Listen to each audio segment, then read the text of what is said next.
Daa'imman kana hojii sagaagalummaa irratti bobbaasuun maallaqa argamu guyyaa guyyaan abbaa hoteelaaf akka kennamu taasifamaa ture jedha abbaan alangaa. Daa'imman seeraan ala daddabarfamanii daldala saalqunnamtiin bobbaafaman miidhaan qaamaa irra gahaa tureera. Hawwii fi kennaan daa'imman umuriin isaanii waggaa 18 gadi ta'edha. Iddoon dhaloota ijoollee kanaas aanaalee godina Wallagga Bahaa keessaa isa tokko yommuu ta'u, aanichaa ba'anii magaalaa Naqamtee keessa jiraachaa turan.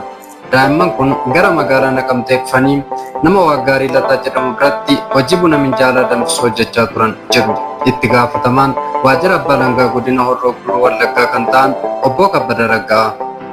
Haa ta'u malee akka lakkoofsa Itoophiyaatti caamsaa 29 bara 2017 namoonni Galataa Hirphaa fi Dassaalany Hundumaa jedhaman gara daa'imman kanaa deemuun hojii maallaqa guddaa argamsiisu akka hojjettaniif isaan affeeru. Hojii torbee tokko keessatti maallaqa guddaa ittiin argattanii fi ittiin duroomtan isiniif argeen jira jechuun daa'imman kana kan amansiise immoo Galataa Hirphaati. Haa ta'u malee daa'imman maallaqa gaarii fi jireenya fooyya'aawwan lamaan wanta affeerraa kana duuba jiru hin hubanne. Guyyumfamaa akka jiranis hin barre. Kanaafis yaada namni Galataa Hirphaa jedhamu dhiyeesseef itti walii galuun hojii haaraaf of qopheessan. Galataa Hirphaan kana gaafa hojjetu ayyama hojjetaa fi hojjechiisaa inni qabu dawoo godhatee ijoollee kana goyyomse jedhu abbaan alangaa.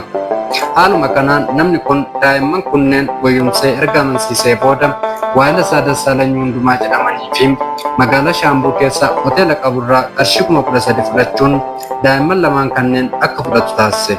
Dassaalany Hundumaa kan jedhamu immoo ijoollee kana gara magaalaa Shaambuu fidee mana hoteela isaatti hojii sagaagalummaa hojjetan taasise jedhan abbaan alangaa.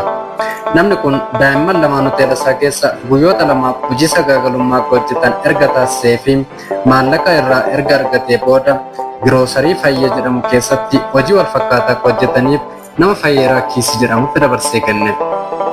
Giroosarii kanattis daa'imman hojii sagaagalummaa dirqamaan akka hojjetanii fi abbaa qabeenyaaf galii akka argamsiisan taasifaman.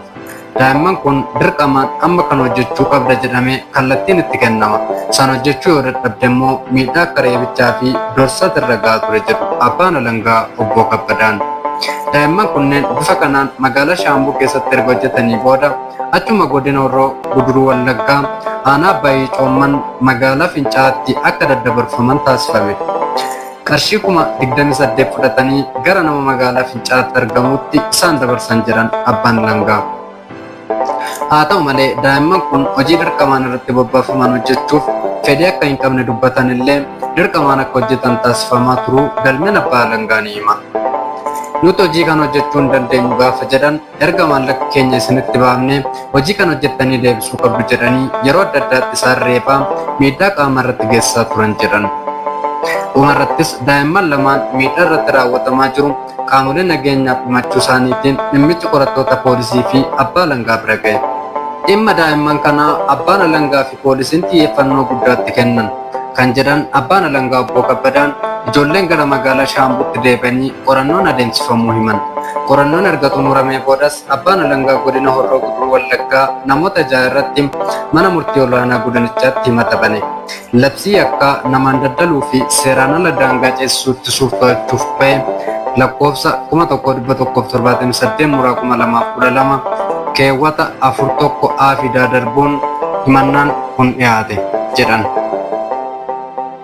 Himatamtoonni 6 kunis himatamaa tokkoffaa Galataa Hirphaa, himatamaa lammaffaa Dassaalany Hundumaa, himatamaa sadaffaa Fayyeeraa Kiisii akkasumas abbootii qabeenyaa hoteela magaalaa Fincaa'aa jiru abbaa warraa fi haadha warraa fi dubartii daa'imman lamaan Shaambuudhaa gara Fincaa'aatti geessitedha. Miidhamtoonni nama lama waan ta'aniifis tokkoon tokkoon himatamtootaa irratti himatawwan 2 saaqamuu abbaan alangaa himan. Namoonni 3 dhimma kana guutummaan guutuutti hin beekan jedhe manni murtii keessaa hambise kan jedhan abbaan alangaa obbo Kabbada Raggaa manni murtichaa himatamtoota jalqabaa 3 irratti sadaasa 3/2018 adabbiitti muruu himan. Haaluma kanaan himatamaa tokkoffaa Galataa Hirphaa hidhaa waggaa 19 fi qarshii 20,000 yommuu adabu himatamaa lammaffaa fi sadaffaa kan ta'an Dassaalany Hundumaa fi Fayyeeraa Kiisii immoo tokko isaanii hidhaa waggaa 20 fi qarshii 30,000 akka adabaman murteesse. Gama biraatiin himatamtoonni mana murtii bilisa jedhanii fi daa'imman lamaan magaalaa Fincaatti hojjechiisaa turan irratti manni murtii waliigala Oromiyaatti oliyyannoo fudhachuu isaanii abbaan alangaa obbo Kabbadaan himaniiru. Daa'imman miidhaan irra ga'es deeggarsa qaamolee garaagaraatiin yaala fayyaa fi deeggarsa xiinsammuu erga argatanii booda gama fannoo diimaatiin gara maatii isaaniitti akka deebi'an taasifamus himaniiru. Gocha akkasii naannoo keenyatti bal'inaan mul'achuu baatus dhoksaadhaan inuma raawwatama jedhamee tilmaamamaa kan jedhan abbaan alangaa kun murteen kenname warreen waan akkasii irratti bobba'an akeekkachiisuu fi barsiisuu keessatti murtii fakkeenyummaa qabudha jedhaniiru.